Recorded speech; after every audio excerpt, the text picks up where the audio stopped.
On the Osage Trail in southeast Kansas, miles from the nearest town, a family of four ran a small inn. Between 1871 and 1873, at least 11 travelers walked in and vanished. When a posse finally broke through, what lay beneath the floorboards confirmed the worst. No one was ever convicted. The Bloody Benders weren't the only killers the frontier produced. They were just the ones we found.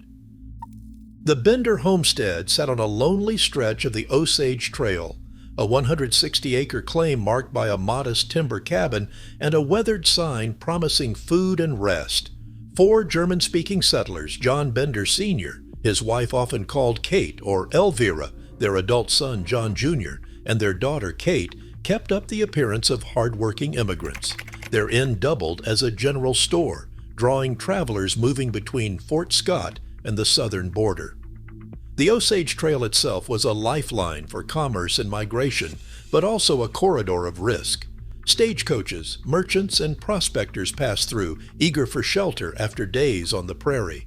Bender's claim, filed in May 1871, was one of dozens along the trail, but it quickly gained a reputation in whispers and in notices about missing people posted in nearby towns. Names began to appear in sheriff ledgers and local papers: George Skidmore, Charles Miller, Sarah Holt, each last seen alive at the Bender Inn.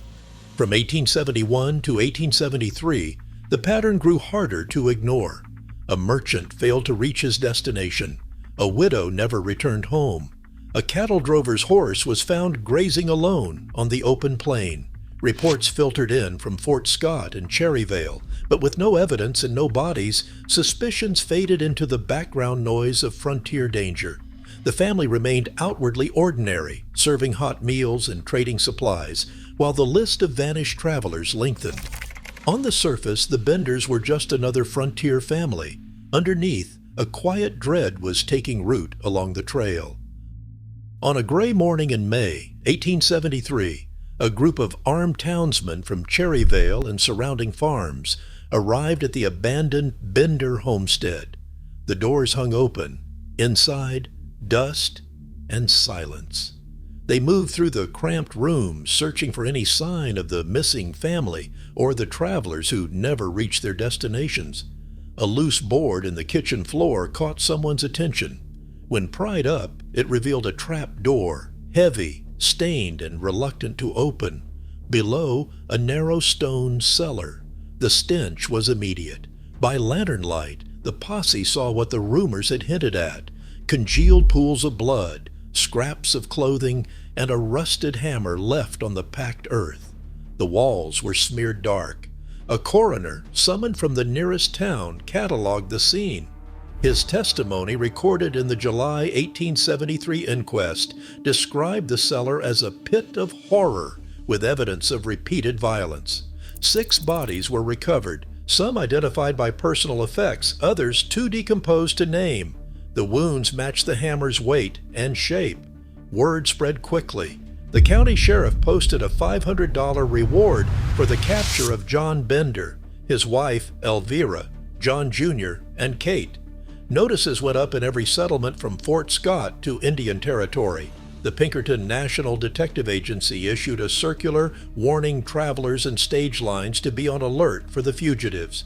Despite the outcry, the Benders had vanished without a trace. The authorities, left with only blood-stained tools and a cellar full of bodies, could do little more than record the evidence and hope for a lead.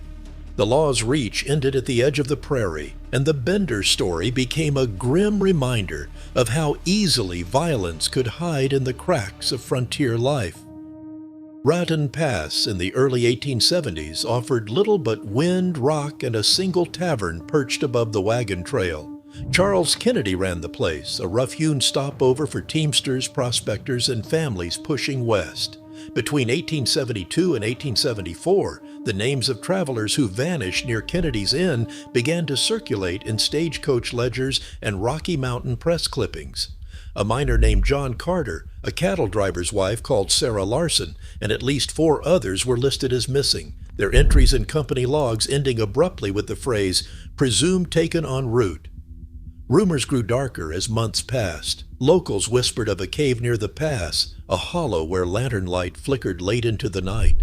No bodies turned up, only the absence of familiar faces and a mounting sense of unease. The Pinkerton Agency issued a circular warning travelers about the stretch of trail near Kennedy's Tavern, but with no forensic evidence, no arrest followed. Territorial sheriffs, working with thin resources and scattered reports, closed the cases as unprovable or blamed Indian raids, a convenient end to uncomfortable questions.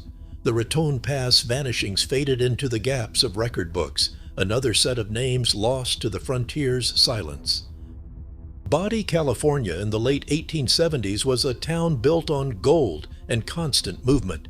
Men arrived with dreams of striking it rich, drifting from one claim to the next, their names scribbled in boarding house ledgers and mining company payrolls. Between 1877 and 1880, 6 miners vanished without a trace. The Body Standard News published brief notices that read "Missing Unknown Male," presumed lost to accident or Indian attack, but no real investigation followed. Coroner slips from Tuolumne County listed only unknown male found near mine shaft with no further details. Sometimes a boarding house register would show a room left empty, the occupant marked as gone, but never as dead.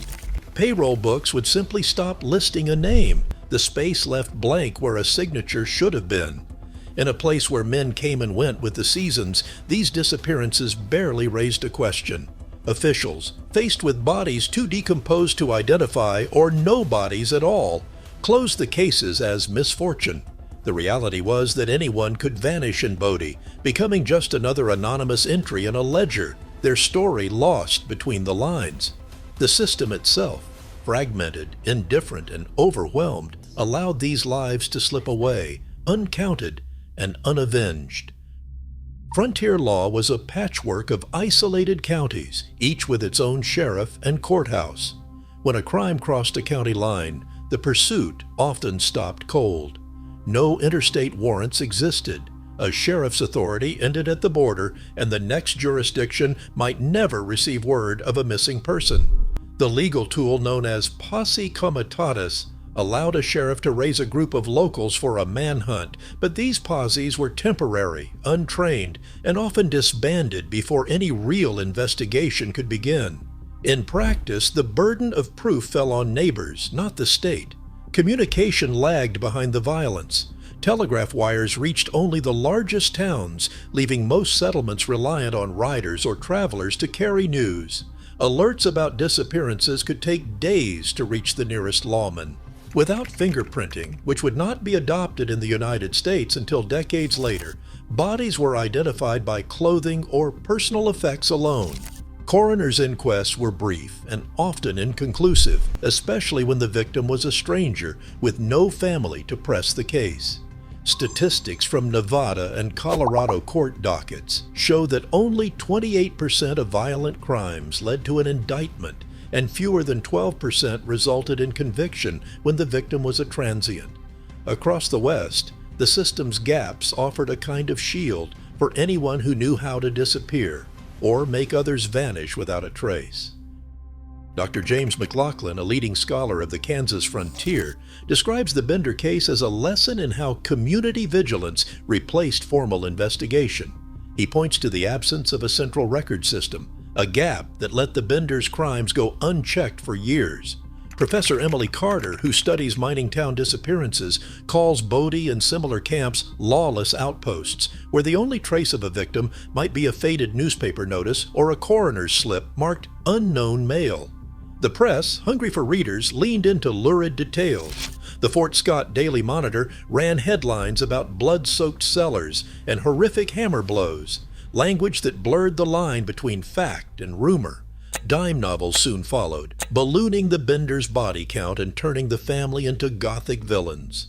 These stories sold well, but they also buried the real warning that the frontier's scattered records and porous borders allowed killers to vanish and victims to be forgotten.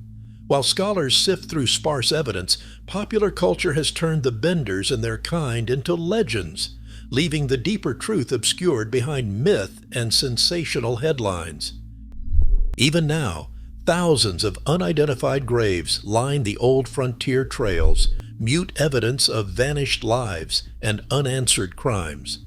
When institutions fail, the shadows grow. The American West's myth of freedom came at a cost, silence and the possibility that some predators were never caught. Some questions still ride with us.